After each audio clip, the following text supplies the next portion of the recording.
आमच्या ईश्वर माऊलींच्या मुखातनं 2 शब्द महाराज. मी गेल्या 4 वर्षापासून हे नामसागर नामलेखन आणि नामाचा हा बाजार दुकानात घेतलं मी, नामाचा बाजार. वा वा वा तर इथं माझ्या खवल्या वेळामध्ये फक्त हे 7 शब्द लिहित असतो मी. वा. बघा हे. रामकृष्ण हरी विठ्ठल केशवा गोविंद माधवा. आता अशा प्रकारच्या या नामाच्या उल्लेखावर तुमचं काय मत आहे सांगा. नामस्मरणाशिवाय कोणालाही गत्यंतर नाही. कलियुगामध्ये फक्त भगवंताचं नामस्मरण, तप नाही, योग याग विधी काही नाही.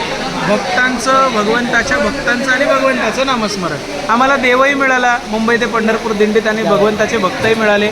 त्यामुळे आमचं अतिशय सौभाग्य का आम्हाला हा दुग्ध शर्करा योग कारंडे महाराजांच्या मिरासीमुळे मिळाला. त्यांच्या सेवेचं फळ आम्ही आनंदाने खातो. आणि त्यांच्या 100रीला वाढदिवसाला मी त्यांचं मी अभिषेक 100 वर्षाचं झाल्यानंतर अभिष्ट चिंतनाचा कार्यक्रम मी करणार आहे. हे आयोजित करतील. म्हणजे मला आणि तो नक्कीच- गुलाबजाम मला खाल्ल्यानंतरच नक्कीच- वैकुंठ गमन. म्हणजे मला नक्कीच माझं 125 वर्ष, दीर्घायुष्य 125च्या पुढे जाणार मी. हा, आरामशीर. तुमची 100री म्हणजे माझी 125. हो. आणि